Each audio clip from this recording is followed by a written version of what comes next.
Eh bien le bonjour, ici Django, bienvenue dans cette nouvelle vidéo. On va parler d'un sujet que je ne connaissais pas du tout. J'avais jamais vraiment fait attention à ce truc-là. C'est tout simplement les associations Addiction France et Avenir Santé ont relevé plus de 11 300 contenus valorisant l'alcool sur les réseaux sociaux entre juin 2021 et janvier 2024. C'est quoi ce délire ? C'est quoi ce délire de vendre de l'alcool comme ça sur les réseaux ou de promouvoir l'alcool? De ce que j'ai compris, c'est ça, c'est qu'en fait, il y a des créateurs qui sont payés pour faire de la sponsor pour de l'alcool. Allô? On est de retour en 1960 ou c'est quoi là? Plus de 11 300. C'est le nombre de contenus faisant la promotion de l'alcool avec 802 marques identifiées. Je savais même pas qu'il y avait autant de marques d'alcool. J'en bois pas de l'alcool, hein, ou très très peu. Une bière de temps en temps à la limite. C'est vraiment... j'aime pas. Sur les réseaux sociaux relevés par les associations Avenir Santé et Addiction France au cours de ces dernières années. Entre juin 2021 et janvier 2024, et oui, hein, comme vous l'avez vu dans le titre, on va parler de McFly et Carlito, évidemment. Ça va arriver dans le deuxième article, puisque eux se sont fait toper aussi. Elles ont observé le marketing... Et oui, McFly et Carlito, qui font des vidéos pour les gosses, faisaient de la promotion d'alcool, n'est-ce pas ?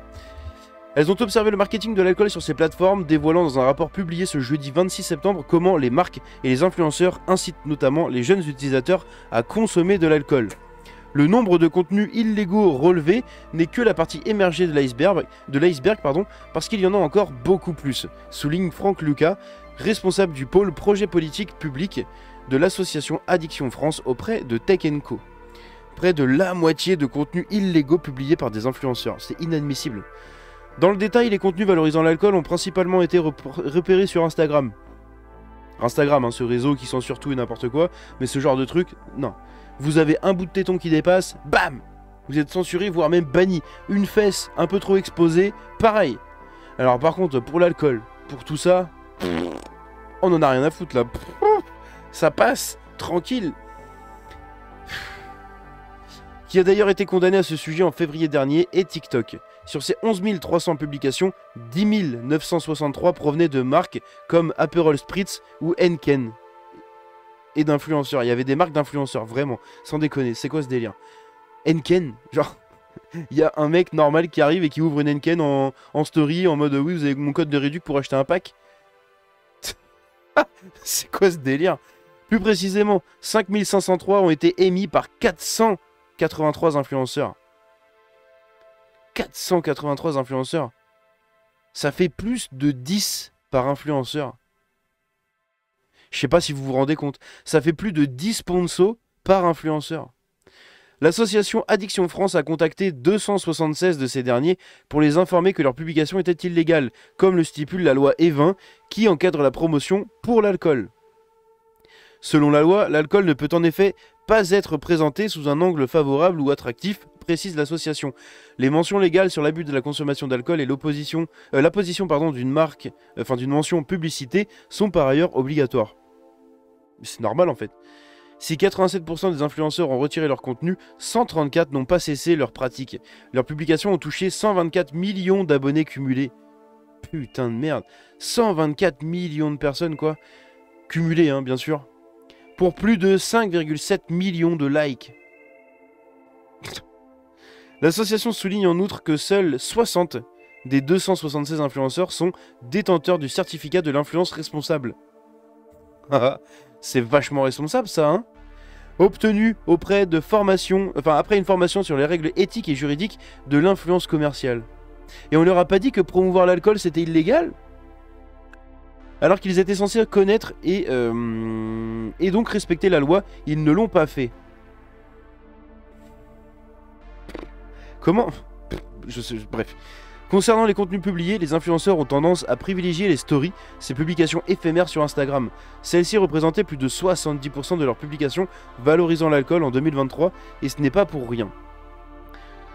Le problème avec les stories, c'est que ce sont des contenus volatiles, éphémères. Autant que sur une publication, il est possible d'agir avec des moyens juridiques, mais sur une story, c'est beaucoup plus délicat de faire constater les faits et d'avoir des preuves suffisantes.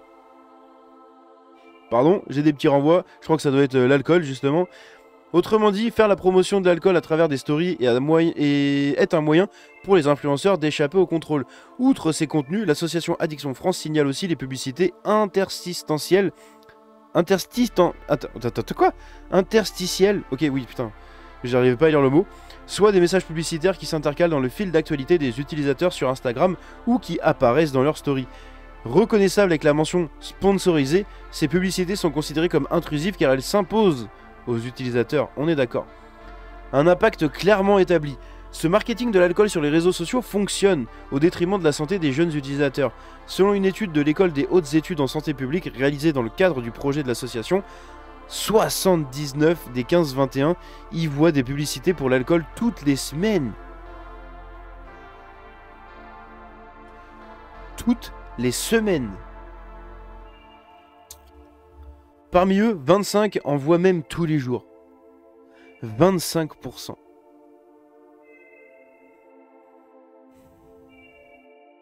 C'est grave. Pire encore, 25% des jeunes ayant vu ce genre de contenu ont envie de boire ou de faire la fête. Bah normal. L'impact du marketing sur la consommation, il est clairement établi, pointe Franck Leca, précisant que cela est renforcé lorsqu'un influenceur en fait la promotion.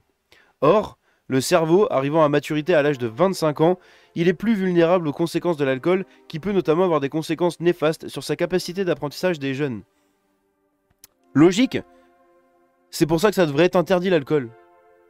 Ou extrêmement, encadré par la loi. C'est la pire drogue, ou une des pires, et elle est complètement libre d'accès et libre de consommation. C'est ça qui est ouf et que je comprends pas avec l'alcool. On tape partout, sur la bœuf, sur le shit, sur tout ce que vous voulez, toutes les autres drogues dures, etc. Et sur l'alcool, on dit rien. On dit jamais rien. Alors que c'est l'une des pires drogues, quand même, qui existent. Hein. Donc il y en a beaucoup qui vont dire oui mais la coke, la meth, l'héroïne, le je sais pas quoi, le je sais pas quoi. Oui d'accord, sauf que l'alcool c'est une des pires parce qu'elle est légale.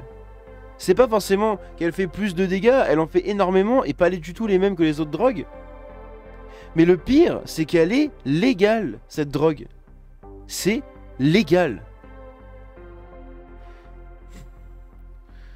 Oh, sans déconner quoi. C'est triste. C'est extrêmement triste. Face à ces constats, Addiction France appelle, entre autres, à interdire la promotion d'alcool sur les réseaux sociaux. Cela permettra non seulement de protéger les jeunes, mais aussi de ne pas lutter longuement pour la suppression de ces contenus problématiques. A titre d'exemple, alors que l'association a porté plainte contre Meta, la maison mère d'Instagram, en juillet 2022, pour supprimer les publications illégales, ce n'est qu'en septembre 2024 qu'elles ont été retirées, 2 ans plus tard. L'entreprise ayant fait appel de la première condamnation. Bah oui. C'est pour ça qu'on préconise l'interdiction de la promotion de l'alcool sur les réseaux sociaux. Mais je comprends même pas comment ça peut être logique et comment ça peut être accepté ce genre de truc. On peut agir en justice, mais 300 jours après l'apparition d'une publication, et encore, c'est court pour la justice obtenir sa suppression, est-ce que c'est efficace? Ben non, la suppression des stories ça sert à rien, une fois qu'elles sont faites, elles sont faites. Hein. Bref, on va passer du coup à un autre article qui concerne évidemment nos chers amis youtubeurs McFly et Carlito, hein, n'est-ce pas? McFiot et Carly... Putain, c'est quoi son surnom que les gens lui disent? Enfin, que les gens lui donnent, je sais plus ce que c'est. C'est McFiot et Carlitos Putain, je sais plus ce que c'est, bref. Les deux youtubeurs ont annoncé la nouvelle dans une vidéo après un rappel à la loi. Cela, quelques heures après la publication d'un rapport montrant comment l'alcool pullule sur les réseaux sociaux. On vous annonce officiellement, les vidéos dégustation d'alcool, c'est terminé. Mais déjà, pourquoi il y avait des vidéos de dégustation d'alcool sur une chaîne comme ça? Pourquoi il y avait ça? Dans une vidéo publiée ce jeudi 26 septembre, les youtubeurs McFly et Carlito ont expliqué à leurs abonnés qu'ils ne publieront plus de vidéos les montrant en train de boire de l'alcool avec d'autres personnalités à la suite d'un rappel à la loi. Ils se sont pas dit que c'était chelou, déjà à la base, sans déconner? Regardez-moi les gogoles, là. Sans déconner. Non mais... Moi, je comprends pas comment des gens peuvent cautionner ce genre de choses. On s'est pris une petite pression. Cette pression s'appelle la loi française, indique Carlito, faisant référence à la loi Evin. Encadrant la promotion pour l'alcool, elle stipule que ces boissons ne peuvent pas être présentées sous un angle attractif ou favorable. Dans le cadre de cette loi, les mentions légales sur l'abus d'alcool sont en outre obligatoires. Un reproche très justifié. Si McFly et Carlito incluaient ces mentions légales dans leurs vidéos, l'association Addiction France, pardon, j'arrive plus à lire, à l'origine du rappel à la loi, estime que cela n'est pas suffisant car ils se montrent en train de boire et de rire dans leurs vidéos. Putain, mais on parle des mecs qui ont des millions d'abonnés, quoi. Un reproche très justifié reconnaît le duo de youtubeurs, surtout pour les jeunes qui nous regardent.